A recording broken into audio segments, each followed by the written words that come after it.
Peace and blessings, brothers and sisters. Once again, this is Cosmocentric Mystic coming today to talk to you about a situation that's really still unfolding, that's just occurred recently, and it's really sad to watch. I watched the video several times to see if I can get an understanding of what happened. And, there's a lot of different things that occurred, but no matter which way I flip it, which way I look at it, it's sad. It's very sad to see. I'm gonna go ahead and let you all see this video as well. I'm gonna be quiet the first time we're watching it, and then I'm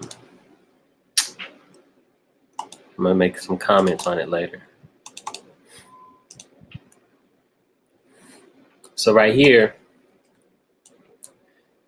this is the video.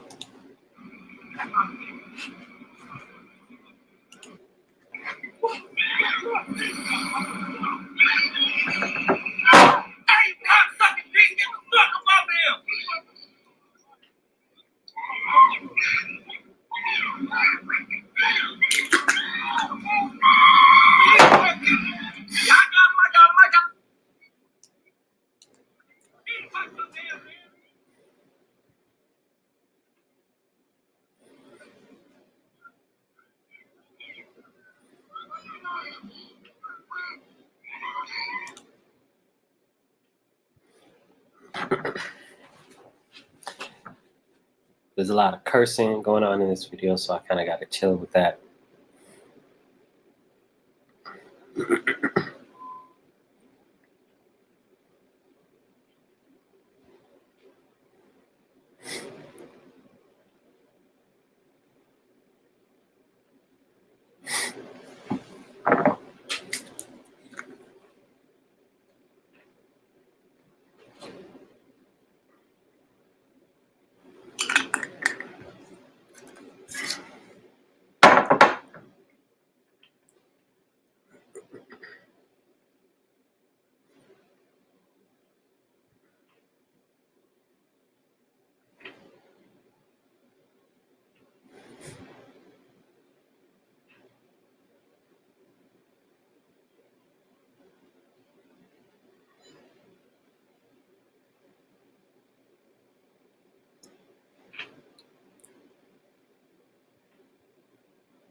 All right, so that was the video, and if this is your first time seeing it, it's mad disturbing. I had to cut the sound down because the brother that recorded the video, blessings to that brother, in truth, this cat, cursing wild style all throughout the video. so I had to turn that down. But I saw this video is horrible. This video is horrible to see, and it is, it exemplifies what we as the community feel, and then what the protesters are marching against. This is the woeful abuse of force. What's wrong with this guy? There was a point. I'll play the video back and I'll go, I'll take it, I'll stop it and show you. But there was a point at which this brother's body, started convulsing. It wasn't him moving around, doing whatever. I mean, the body convulsed. His legs started involuntarily shaking. That means that your body is asphyxiating. There is no oxygen getting to your body. And so he literally said at one point in the video, I'm about to die. I can't breathe. Not mimicking, not thinking to call attention to anything, but literally not being able to breathe, literally about to die. Let's look at this. This is when they got him semi under control. At this point right here, this man has almost 400 pounds of human weight and of pressure on his lungs, right? This is around this time and this point is when he says, I can't breathe. I'm about to die. The body is, his conscious rational mind isn't really there, and the body is taking over. You understand? And the body is going into survival mode. He's moving around because he's trying to breathe. He is trying to get into a position where he can survive.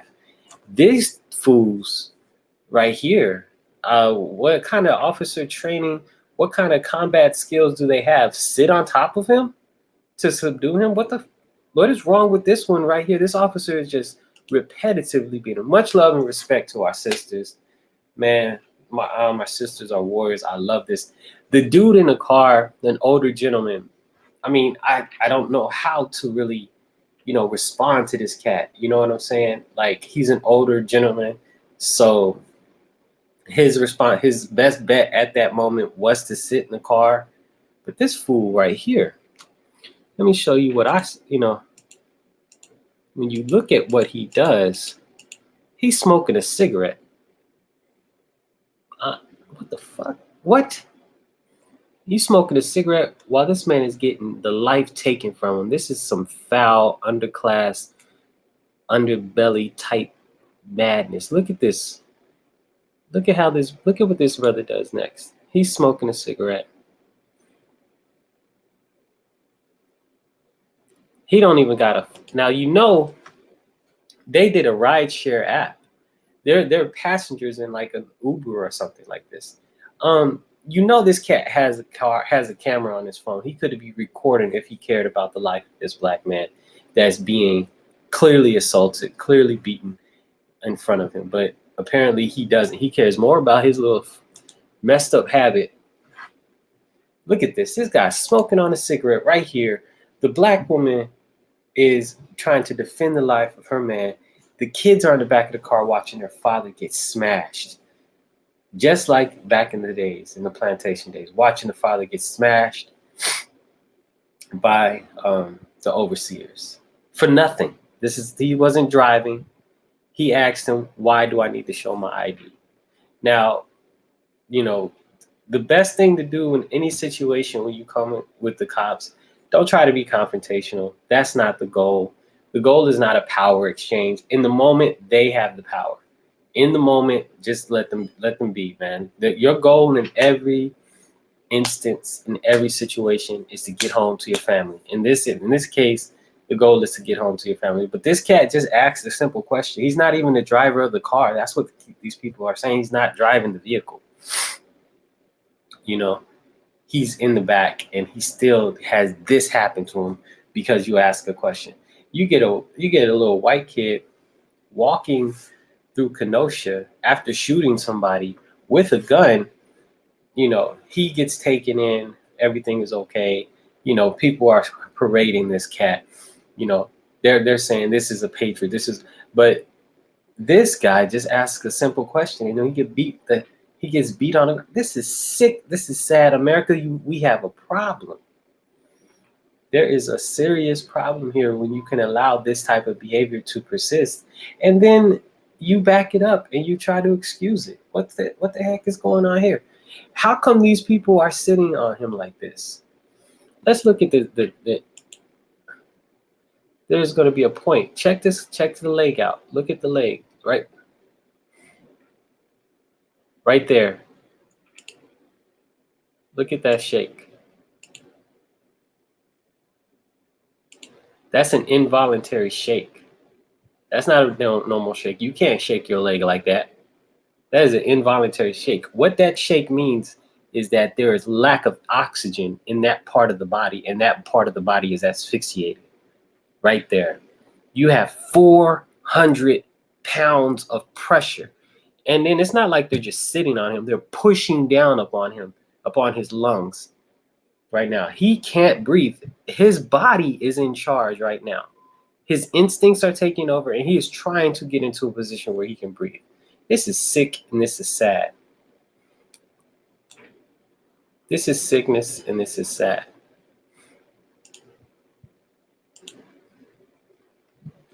As a society, if we're going to move forward, we got to do better. I honestly think that people of African descent, those of us that find ourselves in these in bodies of African descent, we should probably get away and create our own space, like those 96 families down in Georgia. I mean, Ron Walters and Pan-Africanism in the Diaspora discussed how we could live amongst each other communally and interact with each other, community, and intra-act. That means interact with the greater society capitalistically in order to support and protect our communities. And I think that's kind of what we got to do in truth, and then take control of the policing of our communities, take control of the violence in our communities. It's not okay that we see brothers hanging out on the corners and we pass them by without trying to engage them somehow, some way, to get them to begin to take actions that will assist in the development of their life. And it's not okay that we allow these violent abusers to come into our community and to oppress us, to beat us, to rape us, to kill us. That's not okay. It is going to be incumbent upon us to create that safe, sacred space for ourselves, because these people, I mean, you could set your watch to the next time an injustice is going to be done to a person of a Black body. That's just the way it goes. And so this is sad. It needs to stop, people. It needs to stop. The brother that was in the car, he gets out towards the end of the video. Let's look at it again. Towards the end of the video, right? He's on some punk shit, man. He's on some punk stuff, brother. I'm so blessed that the brother passing by. We need everybody to, whenever we see cops engaged in something like this, you just need to stop and put them on blast. You need to record them, and they need to stop, because really clearly, no matter how many times we record the cops, they constantly get away with taking our lives and beating people, so something needs to change with the system. So this current movement, defund the police, disband the police, not about the disbanding, but these cats need to stop. I mean, this is outrageously ridiculous. But this brother in the car right here, this is the son. This is tragic. This son is, this boy is traumatized, watching his father getting smashed out of him by these two. What the heck are these people doing? What's wrong with this dude right here? I'm glad this guy got fired. Right here, this cat has no sense whatsoever in his mind. You need to be going for his arms if you're trying to arrest him. Instead, you're taking this opportunity right now to beat him unnecessarily. You should have used that. What's wrong? You're just a violent dude. Just a violent man. And the brother in the back, this cat right here is weak as I don't know what. This is another problem. I mean, if you see stuff going down, you need to help. He could have assisted and stopped half of this from going on. I'm not there. I don't know. I'm not in this situation. I don't know. I didn't take that job. I don't know. You know what I'm saying? I looked at the FBI statistics on officers that have lost their life in the line of duty. It's a dangerous job. That's not my persona. I'm not fiending for money like that. Like, I didn't go to the military because I don't believe in being told to take another person's life for a paycheck. That's just not me. You know what I'm saying? I disagree with some of the things that American policy does. I disagree with the hegemony in many of the areas. I will not be paid to take an indigenous person's life. That was my commitment that I made, though. I'm not a paid assassin. You know, I don't carry, I'm not into that. That's not me. You know, I remember getting into a discussion with an ex-military saying he's not an assassin. He's just a soldier. I said, when you're getting paid to take lives, that makes you an assassin. You know what I'm saying? And you can call it what you call it, but it's American hegemony across the world and it's violence. And I'm not going to be paid to be violent against another brother and sister in another country that's just trying to get along. And so to speak, so in the same fashion, I'm not going to be paid to be violent against another brother or sister at home as well. That's not what I'm going to do. So I can't necessarily say that I know what it's like to be in that situation as an officer, but I know this is some punk stuff right here. You know what I'm saying? This officer could have stopped this unless he just got on the scene, but I don't think so. This situation is all sorts of jacked up, right? But let's look at this cat right here, smoking a cigarette, looking forward, not even trying to help. I mean, what kind of madness? What kind of insensitive madness is this? And he's the one that got the car pulled over. But I think they were just really, they're talking about the taillight was, this is a newer car. I mean, really, that taillight bull stuff needs to really stop. It's really sad. Anyway. See, this cat thought he was off the hook. But this cat got arrested too. So there, you can't. There's no right or wrong in this situation. You are black, and you are therefore wrong. You know, Fresh Francis Welsing used to say it was fear of genetic annihilation, which allows these acts to happen. And that is, there could be something to that, because this cat is just sitting in his car, and then all of a sudden, he gets pulled out as if though he's doing something wrong. This is a sadness and a sickness, you know, on many different fronts, So protect us, family, protect us. I don't know what to say to these things, but this is truly sad. This is truly sad. We have to do better, brothers and sisters. We have to do better. Peace.